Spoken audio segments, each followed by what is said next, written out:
बिस्मिल्लाहिर्रहमानिर्रहीम। सब देखने वाले एक मरतबा दरूद पाक पढ़ने अल्लाहुम्मा सल्ली अला सय्यिदिना मौलाना मुहम्मद व अला आलिहि व सहाबिहि बारिक वसल्लम वसल्लु अलैहि। अस्सलाम वालेकुम। एडवोकेट मोहम्मद आसिफ असलम और आप देख रहे हैं ला एजुकेशन एकेडमी चैनल।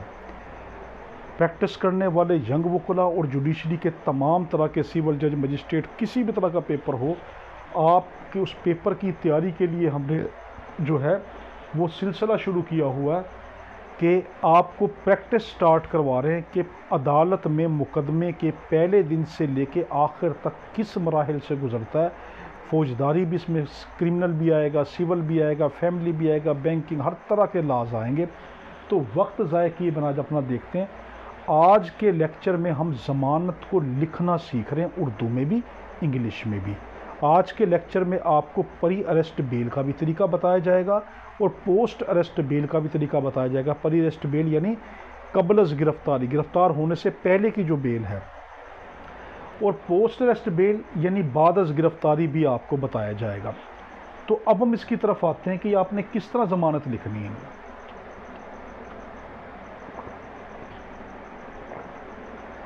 मैं लेक्चर में ही आपको वो पॉइंट्स भी बताता चला जाऊंगा जिससे आपके क्लाइंट की आपने तहफ़्फ़ुज़ करना, जिसकी वजह से आपका जो आपने जो है एहतियात रखना है कि ये वाले पॉइंट बड़े कीमती हैं ज़मानत से रिलेटेड। हमने सबसे पहले हम देखते हैं 498 को, फिर 497 को। 498 जो CRPC है मेरे भाई, वो डील करता है प्री अरेस्ट बेल को, ज़मानत कबलज गिरफ्तारी को। नेक्स्ट,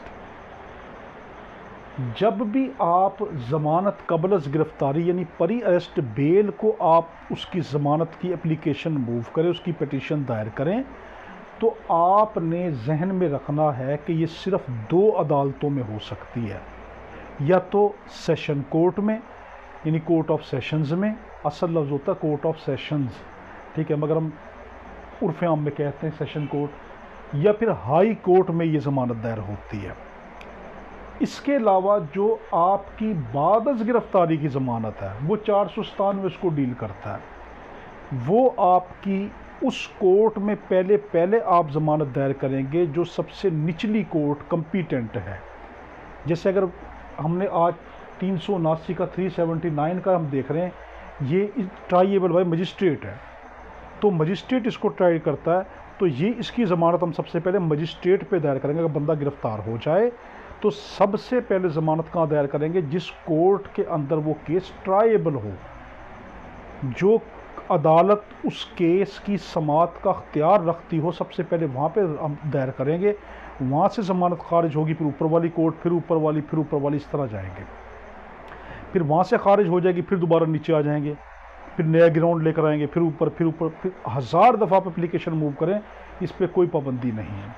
तो हम सबसे पहले देखते हैं कि 498 CRPC को यानी ज़मानत कबलज गिरफ्तारी प्री अरेस्ट बेल को, थोड़ी देर के लिए मैंने कांटा लगाया हुआ है, इसको भूल जाएं। मैं इंग्लिश उर्दू दोनों तरीके आपको साथ साथ बता रहा हूँ। अगर आपने इंग्लिश में एप्लीकेशन लिखनी है प्री अरेस्ट बेल की, कबलज गिरफ्तारी की, तो आप लिखेंगे the court of additional session जज खानपुर, ठीक है, क्योंकि खानपुर तहसील है, यहाँ पे सेशन नहीं बैठते, यहाँ पर एडिशनल सेशन जज बैठते हैं। जहाँ पे सेशन बैठते हैं आप वहाँ पे लिखेंगे कि द कोर्ट ऑफ सेशन जज, जैसे मुल्तान, फैसलाबाद, लाहौर, रहीम यार खां, इसमें आप लिख सकते हैं। अगर आप इसको उर्दू में लिखें, मैं साथ साथ उर्दू बताता जा रहा हूँ। इंग्लिश मैंने बताया the court of additional session जज खानपुर डिस्ट्रिक्ट रहीम यार खां लिख दें। अगर आप इसको उर्दू में लिखना चाहें तो क्या लिखेंगे? बाअदालत जनाब एडिशनल सेशन जज साहब खानपुर ज़िला रहीम यार खां, ठीक है, तो ये आपने लिख दिया। अब जब ये ऊपर लिख देना तो सफ़े पे इतनी जगह आपने छोड़ देनी, यानी यहाँ उंगलियों तक की। देखो मैंने ये जगह छोड़ी हुई, मगर मैंने, क्योंकि मेरे पास जगह कम थी इसलिए मैंने लिखी, तो ये इस रेड कलर को भूल जाए तो मैंने ये जगह छोड़ रखी है।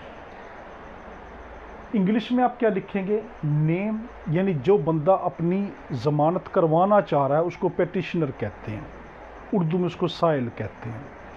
तो हम क्या लिख रहे हैं? नेम इमरान अली। इमरान अली आपसे चाहता है कि मेरी ज़मानत जो है गिरफ़्तार होने से पहले हो जाए, प्री अरेस्ट बेल हो जाए, तो आपने लिखा name Imran Ali, son of Karim Bakhsh, caste उसकी क्या है?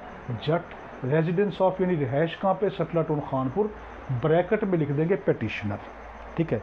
यानी सबसे पहले जो बंदा अपनी ज़मानत करवाना चाह रहा है उसका नाम लिखेंगे, उसकी वल्दियत लिखेंगे, उसकी कौम लिखेंगे, उसकी रिहाइश लिखेंगे, फिर ब्रैकेट में लिख देंगे ये पेटिशनर है, ये बंदा अपनी ज़मानत करवाना चाह रहा है, नीचे वर्सेस किसके ख़िलाफ़ ये करवा रहा है। सबसे पहले याद रखना, जब भी कोई केस आपके पास क्रिमिनल आए तो माइंड बनाना, पहला नाम सरकार का आएगा, पहला नाम स्टेट का आता है। यानी हर क्रिमिनल केस के अंदर मुद्दई खुद स्टेट होती है। तो देखो मैंने पहले क्या लिखा, स्टेट यानी सरकार।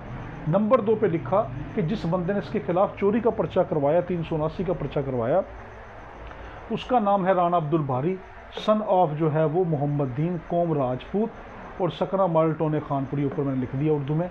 तो इसको लिखेंगे रिस्पोंडेंट, अगर एक है तो रिस्पोंडेंट, अगर 2 या 2 से ज़्यादा हों तो रिस्पोंडेंट्स, ठीक है। ये मैंने इंग्लिश में तरीका बताया। अब इसी को मैं उर्दू में बता रहा हूँ कि आपने क्या लिखना है कि बाअदालत जनाब एडिशनल सेशन जज साहब खानपुर, ज़िला रहीम यार खां, जिस बंदे की ज़मानत करवानी होती है, अगर आप उर्दू में लिख रहे हैं तो उसका दाएं हाथ से, राइट हैंड से शुरू करेंगे। तो देखो इमरान को हम ज़मानत करवाना चाहते थे, इमरान अली की, तो मैंने यहाँ पे लिखा इमरान अली वल्द करीम बख्श आ गया, कौम जट, सकना सटला टाउन खानपुर, और ब्रैकेट में लिख दिया साइल, या स्लैश डाल के आप लिख दें पेटिशनर, उर्दू में साइल कहते हैं। अब किन के ख़िलाफ़ मैं गया था, स्टेट के ख़िलाफ़ गया था, और दूसरा राणा अब्दुल बारी के ख़िलाफ़ गया था। तो देखो मैंने ये क्या लिखा, बनाम लिखकर नंबर 1 सरकार, नंबर 2 ये राणा अब्दुल बारी वल्द दीन मोहम्मद, कौम राजपूत, सकना मॉडल टाउन ए खानपुर, ये मसूल अलैहिम, एक से ज़्यादा है तो मसूल अलैहिम, और स्लैश डाल दें तो रिस्पोंडेंट्स, ये भी लिख दें आप, ठीक है। मैंने ये लिख दिया। यहाँ तक आया समझ आपको कि मैंने सबसे पहले अदालत का नाम लिखा, फिर जिस बंदे की ज़मानत करवानी है उसका लिखा, अगर उर्दू में लिख रहे हैं तो दाएं साइड से, और फिर उसके बाद बाईं साइड पे किसका लिखेंगे, उर्दू में लिख रहे हैं तो जिन के ख़िलाफ़ करवाना है, सबसे पहले स्टेट का हवाला आएगा, सरकार का, फिर उस बंदे का जिसने आपके खिलाफ पर्चा करवाया। अब इसको भूल जाएं 497 को थोड़ी देर के लिए, हम पहले कर रहे हैं।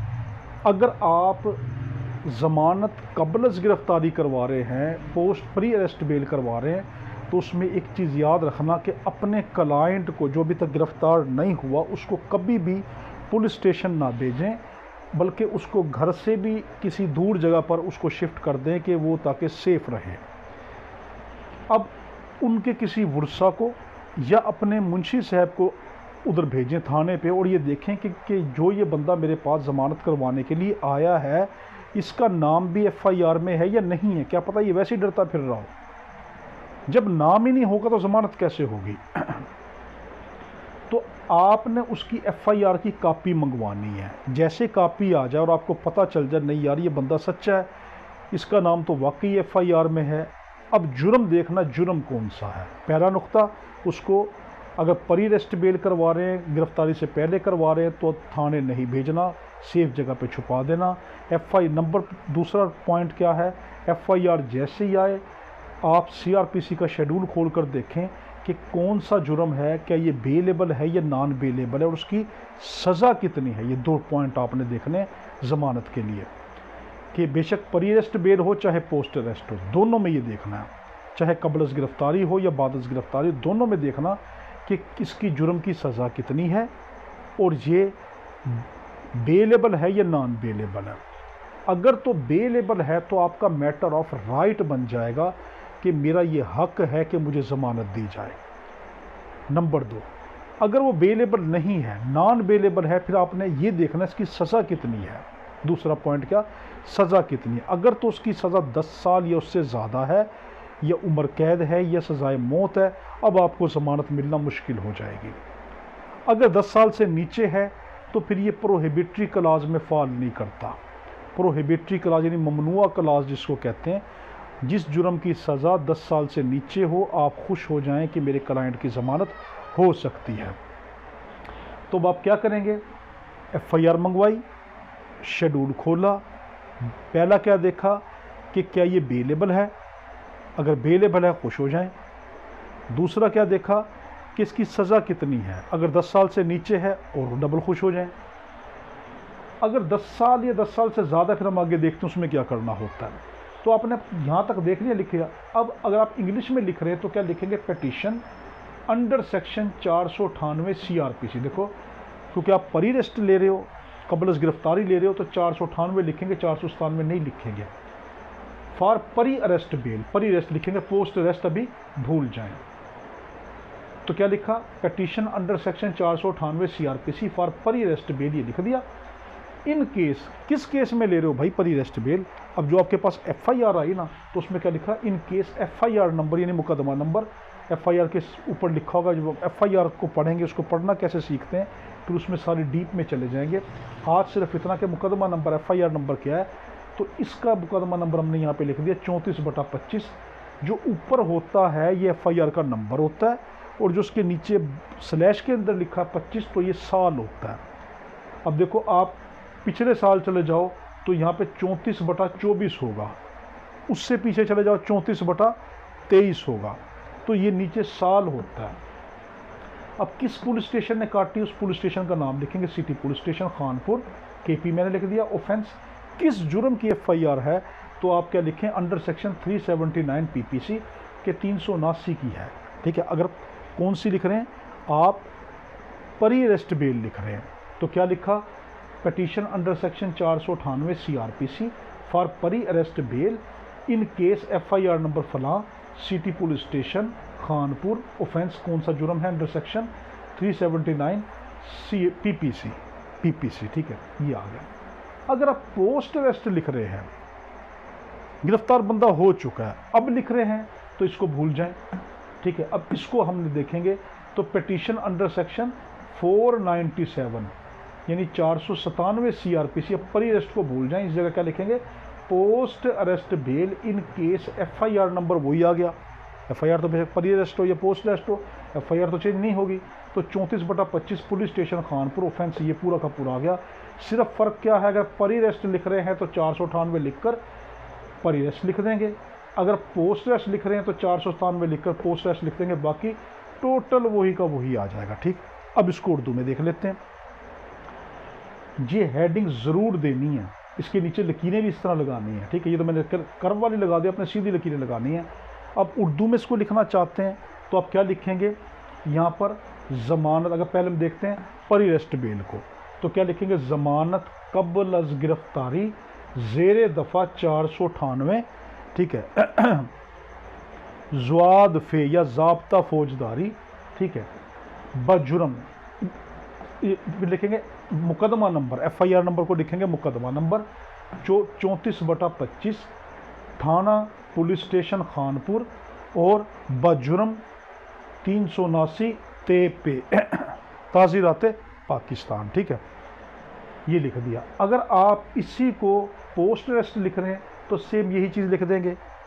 ठीक, क्या कि पिटीशन, क्या ज़मानत बाद अज़ गिरफ्तारी ज़ेर दफ़ा 497 CRPC मुकदमा नंबर 34/25 थाना पुलिस स्टेशन खानपुर, बजुर्म 379 ते पे। ठीक है, यहाँ तक आ गया। पहले आपने कोर्ट का नाम लिखना है, फिर आपने अगर उर्दू में लिख रहे हैं तो दाईं साइड पे जिसकी ज़मानत करवा रहे हैं उसका लिखना है, बाईं साइड पे जो इसके खिलाफ है, बंदे जिन्होंने इसके खिलाफ पर्चा करवाया है, पहले सरकार लिखेंगे, फिर वो बंदा लिखेंगे, इसके साथ लिख देंगे साइल, इसका मसूल है। इंग्लिश में लिख रहे हैं तो उनका नाम लिख के, जिसकी ज़मानत करवा रहे हैं उसके साथ पेटिशनर, अगर एक से ज़्यादा हैं तो पेटिशनर्स, फिर नंबर दे के लिखेंगे, नंबर 1, नंबर 2, नंबर 3 जितने हैं, फिर वर्सेस ये आ गया। ये मैंने आपको बता दिया। अब यहाँ से शुरू करेंगे रिस्पेक्टफुली स्विथ। ठीक है, कि उर्दू में इसको अगर लिखें तो आप क्या लिखेंगे कि साइल बजरिया कौंसल हस्बे झैल आरिज है, ये लिखकर यहाँ पर लिख दिया। पहली चीज़ आपने जो कोर्ट से छुपानी नहीं है वो है कि ये पहली बेल आप दायर कर रहे हैं, दूसरी कर रहे हैं, तीसरी, ये सारा वैसे का वैसे लिखना है, चाहे 497 हो 498। सिर्फ फ़र्क कहाँ पर आएगा, ये मैंने रेड लिखा ना, ये पोस्ट अरेस्ट बेल में आएगा, बाकी टोटल का टोटल आप दोनों में लिख दें। मैंने इस तरीके से ये घुमा फिरा के बना दी है कि आपकी यही वाली चीज़ किस में काम आएगी, पोस्ट अरेस्ट में भी और परी अरेस्ट में भी, आपको ज़्यादा याद नहीं करना पड़ेगा। तो हूबहू ऐसे कैसा लिखेंगे आप, तो क्या लिखा है मैंने, पहले क्या लिखा, this is the first bail petition. अब मैं तर्जमा साथ बताता चला जाऊंगा, आप समझते जाना मैंने उर्दू में इस तरह लिखना है। तो इंग्लिश में क्या लिखा, this is the first bail petition filed in the court. Urdu में क्या लिखेंगे, ये साइल की तरफ से पहली ज़मानत दरख्वास्त दायर की जा रही है। ठीक है। नंबर 1, दैट के दी अबाउ मैंशनड केस, जो ऊपर केस बयान किया गया, उर्दू में इस तरह लिखेंगे, has been registered against the petitioner, जो साइल के खिलाफ दर्ज मुकदमा किया गया है, he has not committed the offence, इस बेचारे ने तो ये, बेचारा ना लिखना, इसने तो ये मुकदमा की, इसने तो ये जुर्म किया ही नहीं। दोबारा देखें, that the above mentioned case has been registered, कि जो ऊपर मुकदमा अनवाने बाला जो दिया गया है अगेंस्ट दी पटिशनर, इस साइल के खिलाफ, has not committed the offence, has not committed the offence, इसने तो ये जुर्म किया ही नहीं। अब ब्रैकेट में ये बड़ा कीमती नुक्ता है, ये कानूनी पॉइंट होता है, copy of FIR is attach here with, photo copy FIR लफहाजा है। ये लिख दिया पहली लाइन कि इसने मुकदमा नहीं किया गया, इसको झूठा फंसाया गया है, FIR की कापी लफहाजा है, उर्दू में यूँ लिखेंगे। Number 2, the delay in the FIR, ये बड़ा कीमती नुक्ता है, बेशक प्री अरेस्ट हो चाहे पोस्ट अरेस्ट हो, आपने देखना कि FIR में डिले कितना है। एक दिन का भी डिले फैटल होता है, बड़ा नुकसानदेह होता है। तो मैंने यहाँ पे क्या लिखा, 13 दिन का डिले है।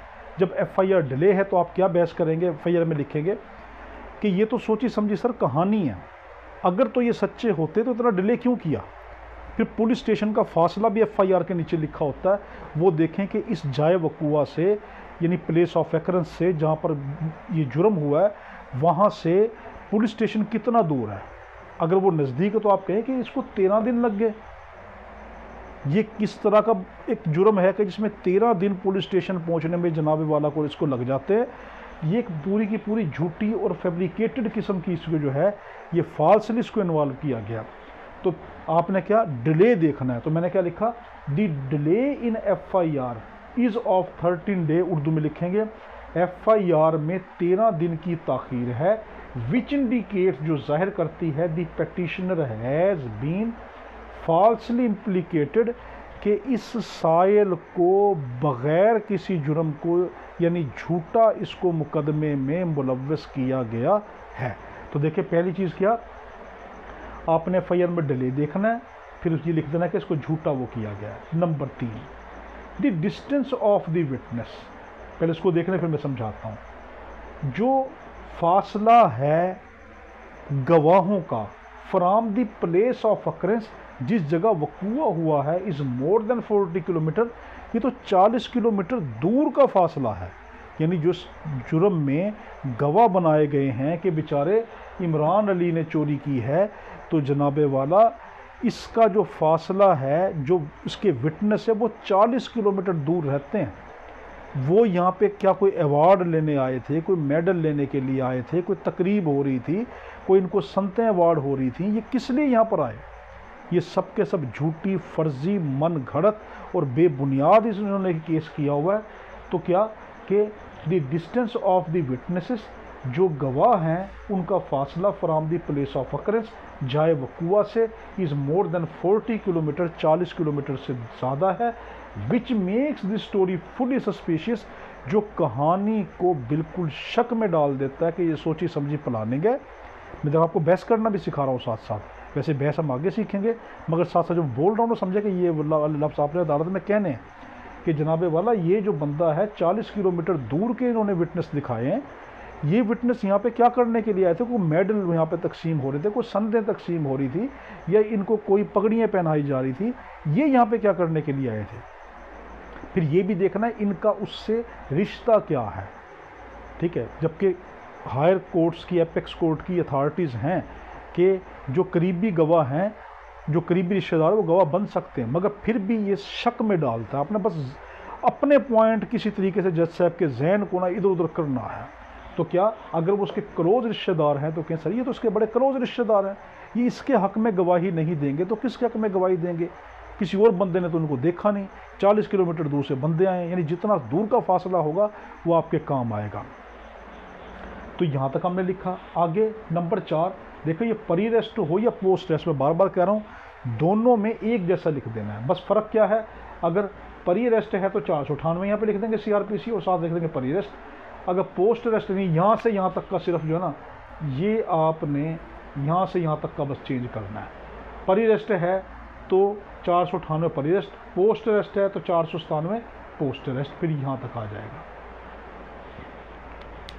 अगला point, the offence does not fall in the ambit of prohibitory class. मैंने आपसे कहा था ना, जब भी आपके पास FIR आए आपने खोल कर देखना है कि इसकी ये बेलेबल है या नॉन बेलेबल। अगर बेलेबल है तो आप इसके साथ लिखेंगे कि ये केस जो है ये बेलेबल है, this offence is bailable and it is the matter of right that bail should have to be granted, कि इसको जो बेल है वो ग्रांट की जाए।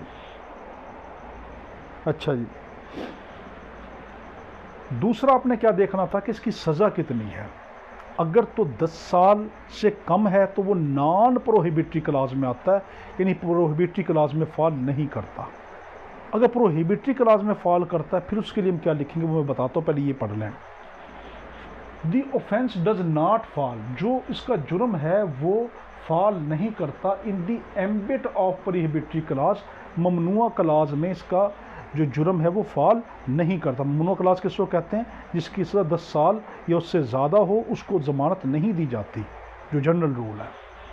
मेंशन इन 497 CRPC, 497 CRPC में ये कहा गया कि जो जुर्म 10 साल या उससे ज़्यादा हों उनको ज़मानत नहीं दी जाएगी। आप यहाँ पे कहेंगे ये जुर्म 10 साल से नीचे इसकी सज़ा है तो ये प्रोहिबिटरी क्लास के अंदर फॉल नहीं करता, ये मेंशन करेंगे, चाहे प्री रेस्ट हो या post arrest. Number 5, the petitioner has filed a civil suit. अब ये कहानी देखें, इनका झगड़ा क्या चल रहा था, कोई रिश्ते का तनाज़ा था या क्या था। अगर रिश्ते का तनाज़ा ना भी हो तब आप कोई ना कोई उनकी ऐसी स्टोरी ढूंढ लें, आपको कोई ना कोई स्टोरी मिल जाएगी।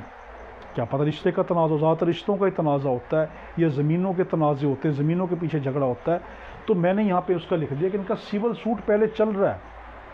जिन बंदों ने इसको चोरी में मुलव्वस किया है, राना अब्दुल बारी ने, उसके ख़िलाफ़ तो मेरे क्लाइंट इमरान अली ने पहले ही मुकदमा जो है वो सिविल कोर्ट में फ़ाइल किया। उसकी कापी निकलवा कर हस्बे ज़ाब्ता यानी सर्टिफाइड कापी निकलवा कर साथ अटैच कर दें और फिर आगे यहाँ पे लिख दें कि इसकी certified copy has been annexed with the bail application. तो बेल पटिशन के साथ ये जो है ये उसकी कापी लगाइए, मैं लिखना भूल गई, यहाँ पे आप लिख देना।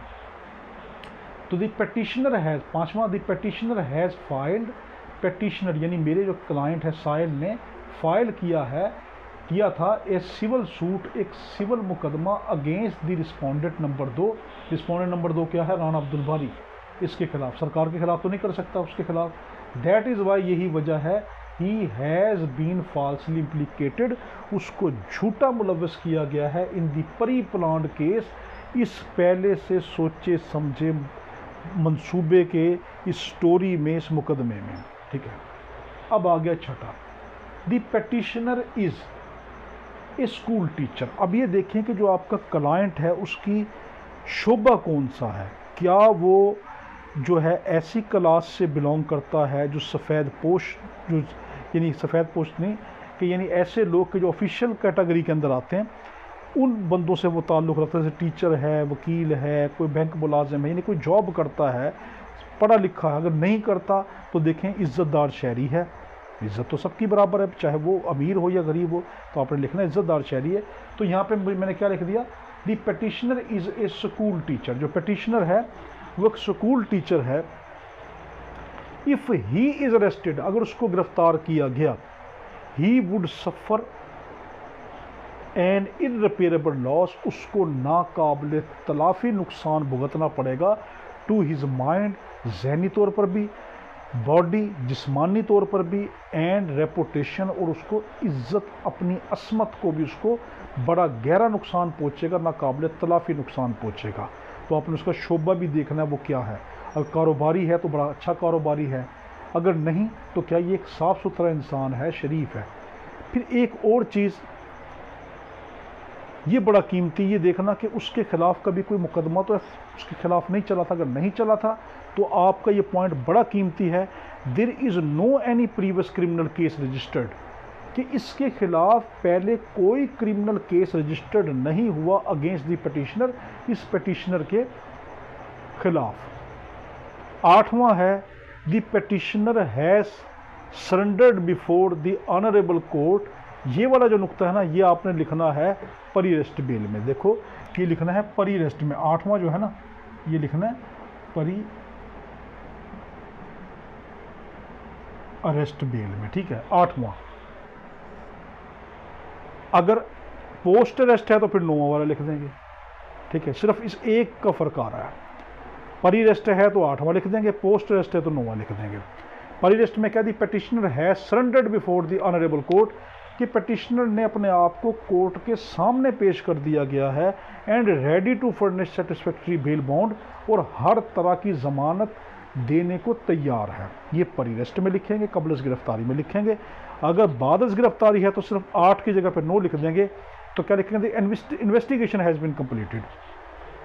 बड़ा कीमती नुक्ता आपको बता रहा हूँ, जैसे ही बंदा अरेस्ट हो जाता है आपको हक मिल जाता है कि उसी अगले मिनट आप बेल की एप्लीकेशन मूव कर दें। मगर ज़्यादातर ये होता है कि जब बंदा जुडिशल चला जाता है, जेल भेज दिया जाता है, यानी पुलिस स्टेशन से हवालात से जेल भेज दिया जाता है, तब ज़्यादा उसको हक बन जाता है। क्योंकि फिर अगर आप उसकी एप्लीकेशन दौरान रिमांड मूव करते हैं, आप मूव तो कर सकते हैं, पुलिस आके कह दे कि हमने तो उसका रिमांड लेना सर, इसकी तो हमें तफ्तीशी मुकम्मल नहीं हुई, सिर्फ पार्टी को मुतमिन करने के लिए हम कर देते हैं, वरना करनी नहीं चाहिए।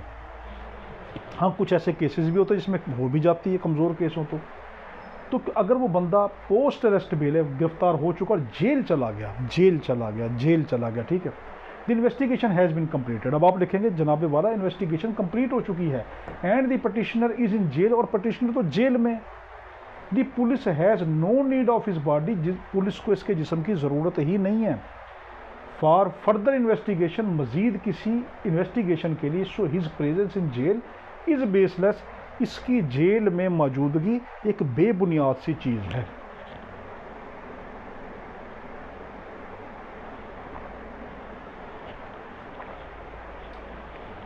ये सारा लिखकर आगे क्या लिखेंगे, यहाँ पर इसमें लिखेंगे it is therefore respectfully prayed, English में, इसलिए मौजबाना अंदाज में इस्तदा की जाती है दैट दी बेल पटिशन में काइंडली बी एक्सेप्टेड, कि मेहरबानी करके जो इसकी ज़मानत की दरख्वास्त है वो मंजूर फरमाई जाए। आगे लिखेंगे पिटिशनर की तरफ उसके दस्तखत करवा लेंगे, ठीक है। अब देखो हमने यहाँ पे देखा, अब मैं इसको थोड़ी सी आपको रिपीट करके थोड़ी सी बहस वो कर देते हैं। मैं पहले देख लूँ कि रिकॉर्डिंग चल रही है।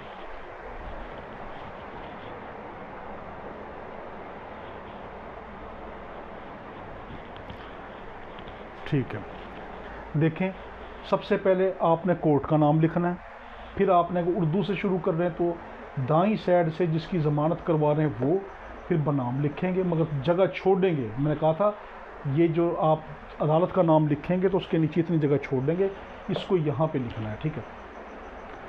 पहला सरकार लिखेंगे, फिर दूसरा जिस बंदे ने उसके खिलाफ पर्चा कराया वो लिखेंगे। इंग्लिश में लिख रहे हैं तो देखो इस तरह लिखा, नाम पिटिशनर वर्सेस नंबर 1 स्टेट आ गया, दूसरा वो बंदा आ गया राना अब्दुल बारी, ये आ गया। फिर नीचे लिखेंगे इंग्लिश में कि पिटिशन अंडर सेक्शन 498 CRPC, 498 लिखेंगे तो परी अरेस्ट बेल बन जाएगी, 497 लिखेंगे तो पोस्ट अरेस्ट बेल बन जाएगी। फिर आप उसका नीचे लिखेंगे FIR नंबर क्या है, किस पुलिस स्टेशन में वो दर्ज हुई है, शहर का नाम खानपुर लिख दें, ये जो आपका शहर है, और किस जुर्म के तहत उसको किया गया, 379 के तहत। फिर मैंने ये भी बताया अगर परी अरेस्ट बेल है तो वो या तो सेशन कोर्ट यानी एडिशनल सेशन कोर्ट में दाखिल हो सकती है या हाई कोर्ट में। इसके अलावा अगर बंदा गिरफ्तार हो चुका तो आपने सबसे पहले देखना है कि वो केस किस अदालत में ट्राइएबल है। CRPC के शेड्यूल के अंदर ये भी लिखा होता है कि ये जुर्म किस कोर्ट के अंदर ट्राइएबल है, तो जिस कोर्ट में ट्राइएबल हो, एक मरतबा शेड्यूल पढ़ लें वो, तो उसी कोर्ट के अंदर आप एप्लीकेशन मूव करेंगे। अगर क्योंकि ये 379 मजिस्ट्रेट इसका ट्रायल चलाता है, तो हम सबसे पहले अगर बंदा गिरफ्तार हो चुका है तो फिर हम पहली पिटीशन कहाँ पे दायर करेंगे, बेल की, मजिस्ट्रेट के पास, वहाँ से खारिज होगी तो फिर सेशन के पास, वहाँ से खारिज होगी फिर हाई कोर्ट, इस तरीके से। तो इसमें हमने क्या लिखा कि रिस्पेक्टफुल इशू विद के ये सारा का सारा हमने देखा कि इसमें अहम नुक्ते कौन से। आपने पहले देखना है कि FIR का डिले कितना है, ये सबसे पहला आपने देखना है, ठीक है। दूसरा आपने देखना है कि विटनेस का उससे रिश्ता क्या है और वो कितने फासले पर रहते हैं ये। फिर आपने ये देखना है कि ये जुर्म प्रोहिबिटरी क्लास में फॉल तो नहीं करता। अगर प्रोहिबिटरी क्लास में फॉल करता है तो फिर आपने ये नुक्ते देखने हैं। नंबर 1, अगर तो औरत है तो आप लिखेंगे ये औरत है और इसको ये 497 के तहत रियायत दी गई, एक्सेप्शन दी गई है। नंबर 2, या वो बूढ़ा आदमी है या वो 16 साल से कम उम्र का बच्चा है या लागर तरीन इनफर्म इंसान है, या मैंने आपको पिछले लेक्चर में बताया था, इसलिए मैंने कहा था हर लेक्चर के दूसरे से कड़ी जुड़ेगी। पिछले लेक्चर को आप ज़रूर सुने, इसमें मैंने ये बताया था कि अगर सजाए मौत का कैदी हो और उसके जुर्म उसको 2 साल हो चुके हों, गिरफ़्तार हुए और उसकी इन्वेस्टिगेशन कंप्लीट ना हुई हो, तो आप लिखेंगे कि ये बंदा जो है ये प्रिस्क्राइब्ड पीरियड उसको कहते हैं कि एक ख़ास पीरियड से गुजर चुका है और ये 2 साल से अंदर है। बेशक के सजाए मौत का ये मुजरिम है, मगर इसकी अभी तक 2 साल हो गए, इसकी इन्वेस्टिगेशन कंप्लीट नहीं हुई और इसमें इसका कोई कसूर नहीं है, तो आप इसको रिहा करें। इसके अलावा बाकी सब जुर्म में 1 साल के अंदर बंदा अंदर रहा हो, उसका खुद कसूर ना हो इन्वेस्टिगेशन के मुकम्मल होने में, और इन्वेस्टिगेशन 1 साल से मुकम्मल ना हुई हो, तब उसकी ज़मानत हो जाएगी अगर प्रोहिबिटरी क्लास में, ठीक है। अगर प्रोहिबिटरी क्लास में नहीं, तो मैंने क्या लिखा, 379 तो प्रोहिबिटरी क्लास में है ही नहीं, क्योंकि इसकी तो 3 साल सज़ा है। प्रोहिबिटरी किसको कहते हैं, 10 से ज़्यादा 10। फिर ये देखिए उसने कौन सा मुकदमा, आपने कहानी ढूंढनी है कि आपके दुश्मनी किस बुनियाद पर चली, ये सारी बातें आपने इसमें देखनी है। अब उसके बाद फिर आपने क्या देखना है कि ये इज़्ज़तदार शहरी है, इसका पिछला क्रिमिनल कोई रिकॉर्ड नहीं है, अगर पोस्ट अरेस्ट बेल है, गिरफ्तार हो चुका, तो ये देखना है कि ये तो जेल जा चुका, पुलिस को उसकी ज़रूरत ही नहीं है। अब थोड़ी सी बहस इसमें आप देख लें, बहस किस तरह की जाती है। आप अदालत में जैसे जाएंगे तो आप अदालत में कहेंगे कि परी अरेस्ट बेल के अंदर कि जनाबे वाला मैं अपने इस क्लाइंट की तरफ से हाजिर खिदमत हूँ। पहली चीज़ तो ये है कि जिस FIR के अंदर इसमें इसको मुलव्वस किया गया, ये FIR एक बेबुनियाद, झूठी, मन घड़त और एक परी प्लान स्टोरी है। वो क्यों, मैं इसी केस से रिलेटेड बता रहा हूँ जो मैंने बताया, क्योंकि मेरे क्लाइंट ने 1 साल पहले इसी राणा अब्दुल बारी के ऊपर एक सिविल सूट दायर किया था। ये इसकी ज़मीन खा गया था, ये इसके उसने पैसे देने थे, कोई भी आप कह दें, उसका बदला लेने के लिए जिसने अभी तक पैसे नहीं दिए, तो ये उसकी जो है सर्टिफाइड कापी है उस मुकदमे की, जिसकी बुनियाद पे इसको झूठा मुलव्वस किया गया। ये एक स्कूल टीचर है सर, क्या इसको जेब देता है कि ये इस तरह की हरकतें करे कि चोरी जैसा जुर्म करे। जुर्म भी देखना कैसा जुर्म है, ये इसकी शान के ख़िलाफ़ है। ये एक इज़्ज़तदार टीचर है, माशरे में इसका एक मकाम है, ये एक उस्ताद है।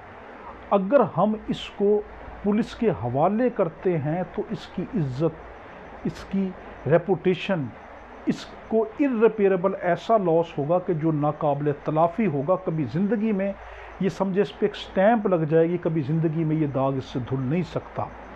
अगर ये मुजरिम है सर, तो ये अपने आप को क्यों कोर्ट के हवाले कर रहा है। परी अरेस्ट बेल में सरेंडर इसने अपने आप को किया है, ये कोर्ट को हर तरह की श्योरिटी देना चाहता है। हाँ जनाबे वाला, आप इस तरह करें, इसको ज़मानत आप अलाउ कर दें, आगे ट्रायल चलेगा। अगर ट्रायल में ये मुजरिम है तो इसको सबसे पहले हम खुद अंदर करवाएंगे, ये सबसे पहले खुद आएगा सर। तो इस तरह की आपने चिकनी चुपड़ी बातें करनी है। फिर ये कि उसके FIR में सर डिले 13 दिन का है, 2 दिन का है, 3 दिन का है। इतने दिन तक ये बैठे सोचते रहे थे, जुर्म हो भी चुका।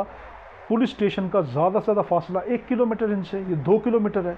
इनको क्या रेंगते रेंगते वहाँ तक पहुँचना था कि जो 13 दिन में जाके पहुँचे। इनकी कोई गाड़ी पंचर हो चुकी थी। ये सिर्फ एक परी प्लान्ड एक स्टोरी इन्होंने इम्प्लांट की इसके ख़िलाफ़, ताकि मेरा क्लाइंट को ये इर्रिपेरेबल लॉस करवा दें, उसको इतना हरासा, परेशान और इतना उसको ब्लैकमेल कर दें कि जो उसने पैसे इनसे लेने हैं या जो इन्होंने रिश्ते का कोई तनाज़ा है, वो इनका मकसद पूरा हो जाए। और आप जनाबे वाला को इस चीज़ का पूरा अख्तियार है कि आप केस की नोयत भी देखें। आप जनाबे वाला को इस चीज़ का अख्तियार है कि उसको परी अरेस्ट बेल आप ग्रांट कर सकते हैं। ये हर तरह की श्योरिटी देने को तैयार है। तो इस तरीके से आप करके जब करेंगे तो ये आपकी होगी। अब नेक्स्ट लेक्चरों के अंदर हम फिर आपको उसके पॉइंट सिखाएंगे कि इसकी आपने और कौन कौन से पॉइंट आगे लिखने होते हैं, फिर उनकी बहस कैसे की जाती है। बहसों के अलग लेक्चर आएंगे, तो इसको सदका जारी के नीचे से आगे फैलाएं। तो हमारे हक़ में दुआ करना। अल्लाहुम्मा सल्ली अला सय्यिदिना मौलाना मुहम्मद व अला आलिहि व सहबिहि बारिक वसल्लम। अल्लाह हाफ़िज़।